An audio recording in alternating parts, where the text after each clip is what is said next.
today we're going to wire it up like AI told me. Hopefully everything goes well. So first thing we're going to do, put this wire in here, right here. This wire right here has got to go over here.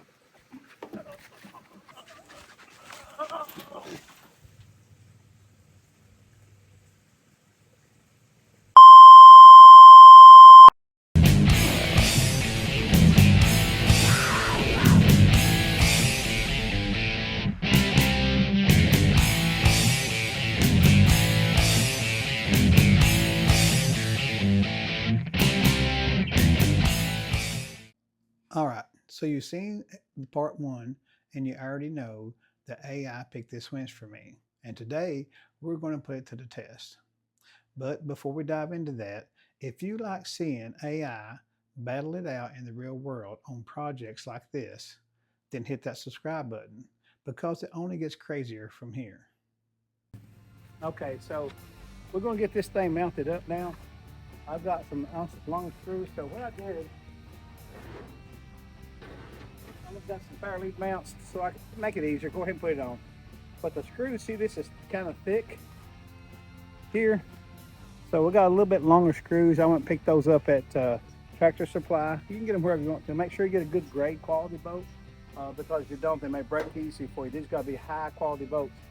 The one that came with was 8.8. I actually bought 10.9s. That's a higher standard than 8.8s for metric. So we're gonna put them in there, get the winch mounted, and I'm gonna get you close in on everything from here today. Last week we only did, not last week, last video rather, I just wanted to unbox the winch, show you what AI picked, give a test run to show what it does work, and then I'm gonna wire it up and mount it today like AI told me to. So here we go. I'm gonna get you turned around and we're gonna get started.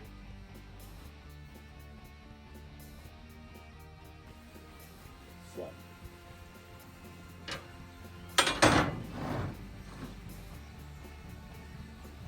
Good. This is not going to be easy because I have to get underneath that trailer and try to get everything lined up and stick the screws up through the same time. It's not going to be easy to get these lined up. And we got to put these washers and lock nuts on too. Yeah, it ain't going to be easy.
So to show you what I'm doing here, I'm going to go under the trailer and run these bolts up through the bottom of the trailer. Now, I bought these bolts 1/2 inch longer than the ones that came with the factory. And you can see they're 10.9. That means a real high strength.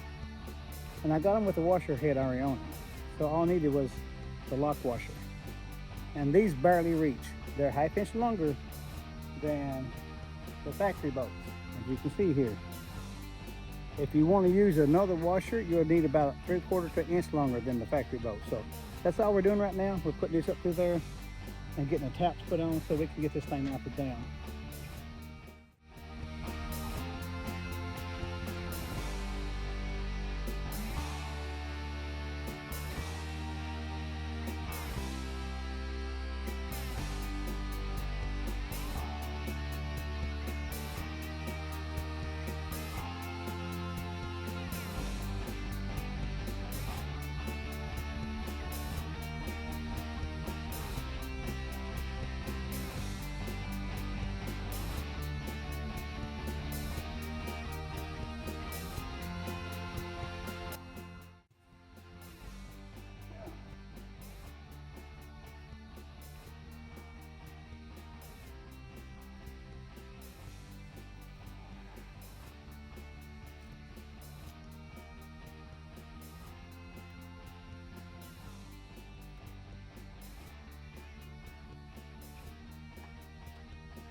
we're just gonna put that bar on, and it's just 2 bolts. It's easy. I think most of you guys can figure that out, no problem.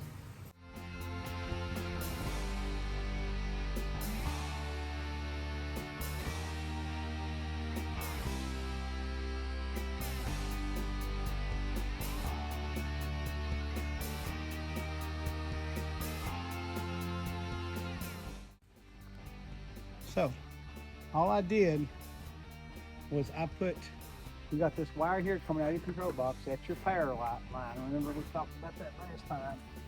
If you look right here in the end, you can see the red right down the end there. That is the positive. So we'll hook that up to the positive. And you got this little lug down here on your frame of your motor, your winch motor. That's a ground lug. You can run a ground wire to this if you wanted to, but really all you got to do is run this little wire here to that, because that's the ground from the control box, and the winch motor is grounded to the frame. And that's what the AI showed. That's what we're going to do, and we're going to try it like that. So really all we got to do now, run this cable here into the switch here, the other side of this switch. Remember, that's the disconnect switch. We'll run that to the other side of that, and we'll run this to the battery, and then we have a negative lead right here that will ground to the frame, from the battery to the frame of the trailer, and then that'll complete the circuit. And I'll show you that once we get it hooked up. But for now, just kind of sit back and watch, and we'll get it done. Okay, I'm gonna catch up to where we are so far.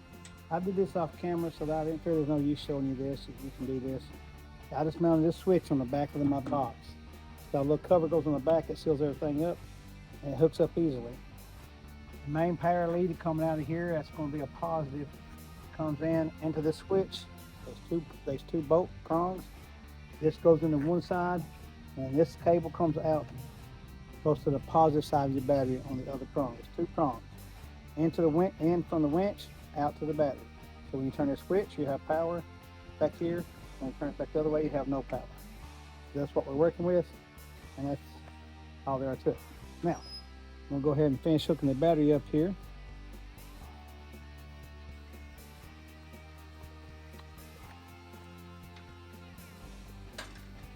All we're doing now is putting the terminals on. I got some terminals extender here, so we can put these cables up off the ground, off the battery.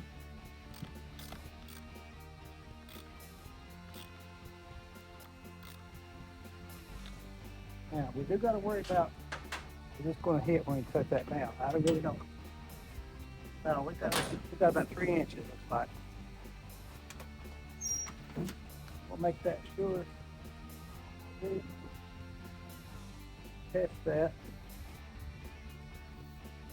You can look over across the box here, and you can see it's well below, at least 2 to 3 inches below, so we're good. It's got a red terminal on it.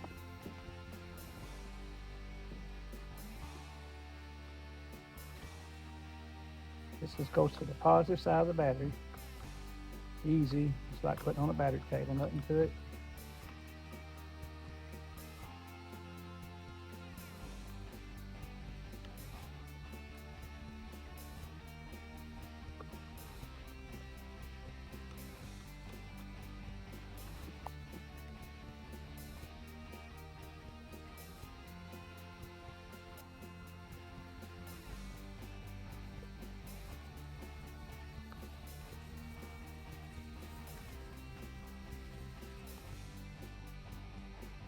Okay, so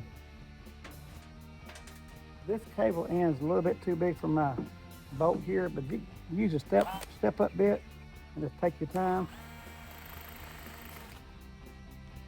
Over here away from the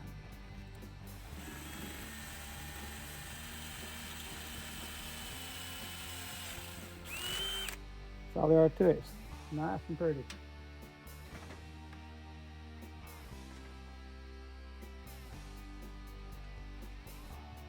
Now this bolt should go through there. Perfect.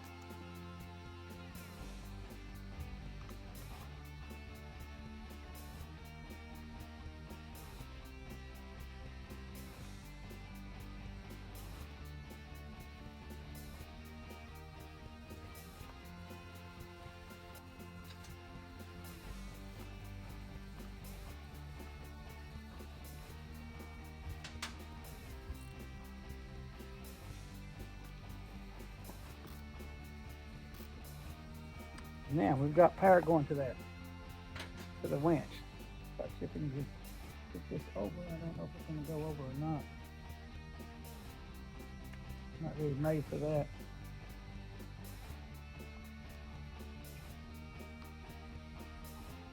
We'll buy some caps for it, it's okay. So now, if I boot back here, I don't know if you can see where my fingers are down here. Whoever did took the little pass-through boot out. I'm gonna have to buy one of those, but that's no problem. We're just hooking it up for today. All right, now.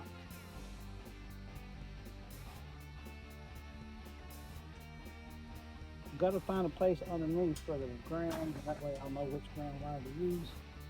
Let's see here. I should have a place down here already.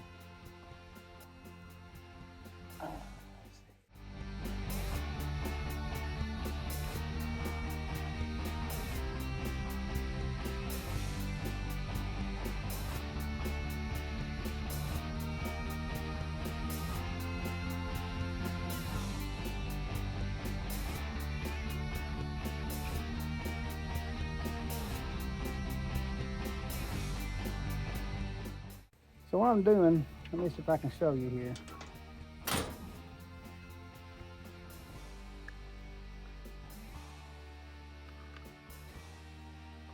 Okay. So I couldn't find a ground that's already open on this frame. I really don't want to put no holes in it. Every time you put a hole in the frame, it's more rust that can get in.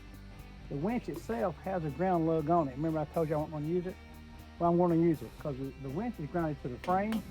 We'll put the ground of the battery to this ground, and the battery is grounded to the frame as well, so we'll be good there. So I'm deviating a little bit from the instructions that AI told me, simply because it said to run the ground wire from the battery to the frame. Well, we're running it from the battery to the winch, which is grounded to the frame.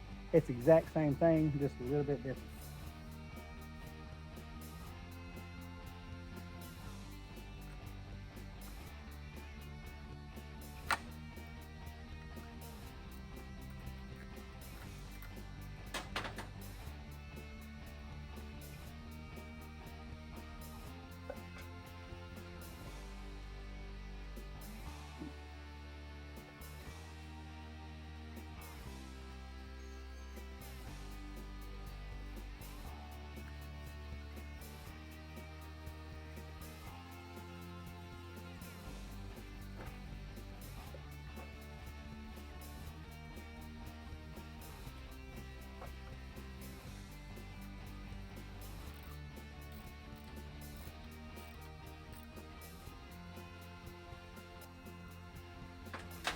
All right, you gotta put a hole in this one too, because it's the same size as the other one. You gotta put a little hole in it, make the hole bigger rather. There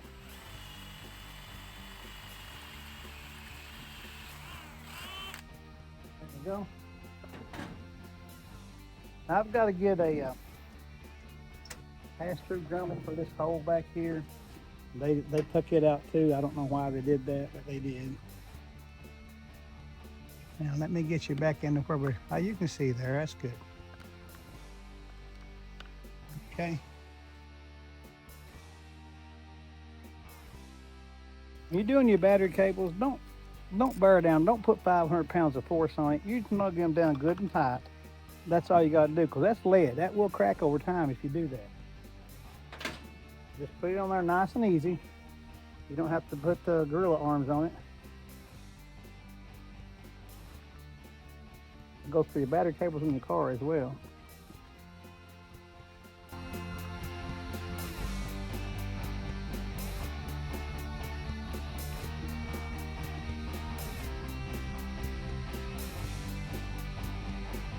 I accidentally run outside the frame. That ain't gonna work, is it?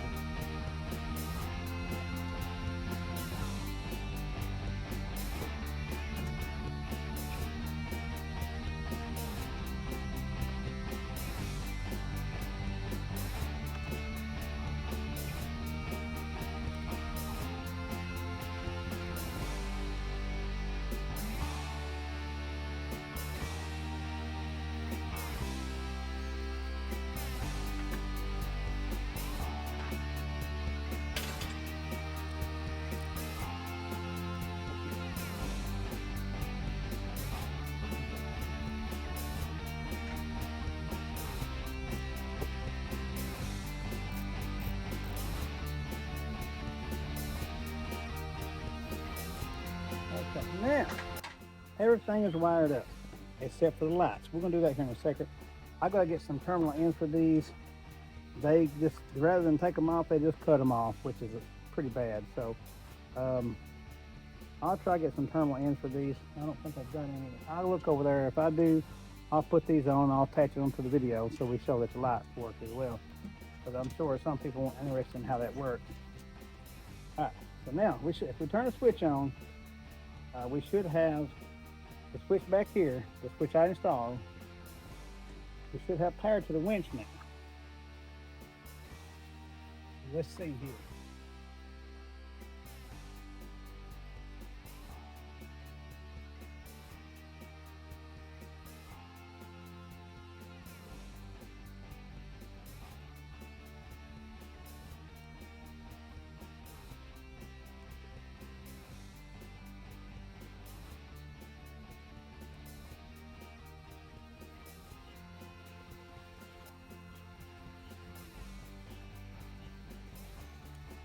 Trying to see if the batteries are working in it. It may not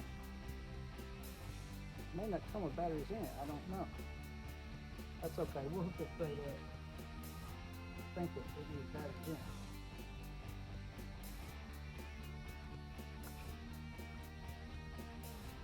All right, here goes the moment of truth.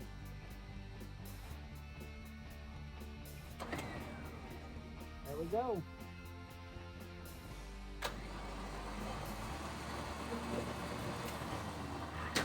All right, we have winches. Winchage. That ain't even a word, is it? Okay, that's good. Now, if we turn the switch off back here, the little switch I did here, and get you around where you can see.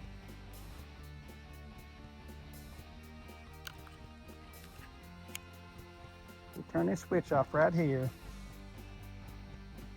Now see, it's off. We should not have any winch power, so let's go try that.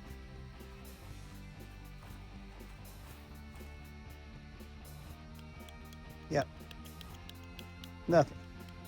Perfect. Turn it back on.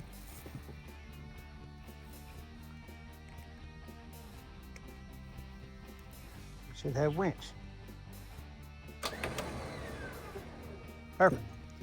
And that is it. So it's installed. Next thing is we're going to see if we can pull this up on the trailer here in just a second. Let me get some of these tools cleared out of the way, and I'll be right back with you. Okay, here we go. I'm going to put this thing in freeze pool here. It's in freeze pool. I'm going to pull that thing out. Hope I got enough rubber to have. I want to tell you something while I'm doing this. So I opted for the steel cable. Synthetic rope is good for stretching. But if you're talking about sheer brake strength, steel cable is going to be synthetic rope every single time. If you look on the box on synthetic rope, they show you under certain loads what the brake strength is. It cannot compare with steel cable. So I've wanted the steel cable, but you don't have to get that. You can get it.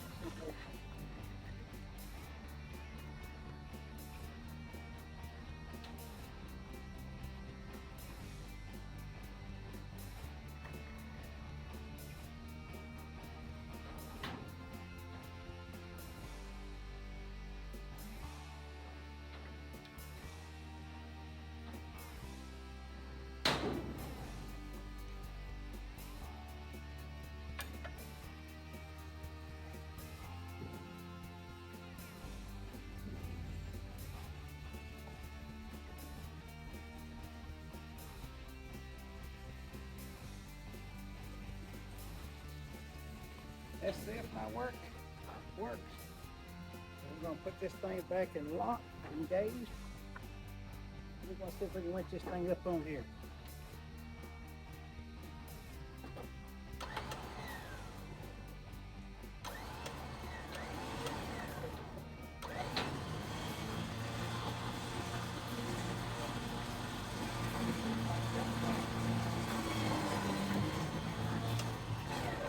I'm going to turn the wheel just a little bit.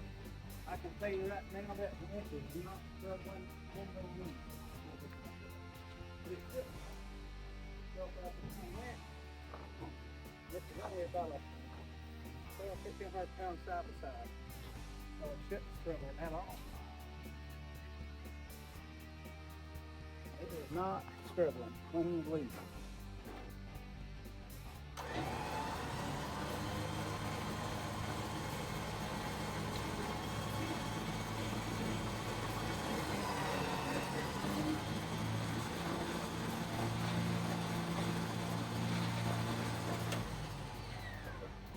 I think that's what they say, proof in the pudding. I think it's proof in the pudding. You put this thing in water, but it's no longer.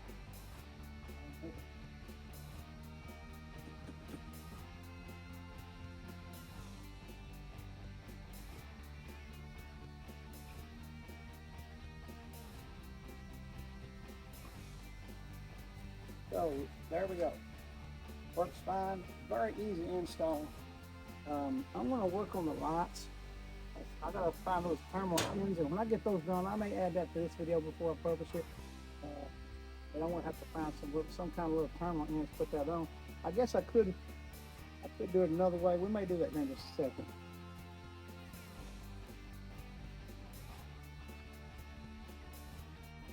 Okay, I'm going to show you proof of concept on the lights. The lights are easy. They work the same way. So back here is two switches. One for the right, one for the left, light switches there. And those work just like this red switch. You run your wire through it, it breaks the contact so the lights don't work no more. So you run the power here. See, I got two red wires here, there's little small wires, and two black wires, one for each light. Now, the way they got this work here, they're on. I don't know if you can see them there, they're pretty bright. It's broad daylight out here, and so they're pretty bright. Now, also, someone to put, see those little LEDs down in there? And all that's an indicator. So when you turn the switch off, see, it turns that indicator light off, that you know that both lights back here they're turned off. But I don't like that because you can turn just one light on. See that light's on there? It's on there. And one of these should be on. Probably that one over there on the other side. So that's one on the right, so yeah. Let me see if it comes on. Maybe they wired it correctly. It should, both lights should go through, yeah, so they did. So see how the lights are not on, even though the indicator light was on inside? That's what you want. I was making sure they did it correctly. And when I turn the other switch on, although they only put the indicator light on the wrong switch apparently, but that's okay. As long as they both come on, and you can see there, they're both on now, really bright for nighttime hauling. So we're good. I gotta clean this mess up and get in the house and get ready for work tomorrow, but there we go. Proof in the pudding. So if you have any questions, please leave them in the comments below. And I thank you if you stuck around and watched all this. I thank you for that. I appreciate you watching all my videos, any of my videos. One more thing on this before we quit. Back here, that's the hole I'm talking about. They left a big gaping hole in this. I want to get let's put a pass through here on there so this can pass through that watertight. We'll do that later. It's not a big deal. You can figure that out. That's easy. I hope this video helped you, and I hope that you got entertainment out of it. And I'll see you on the next one. God bless.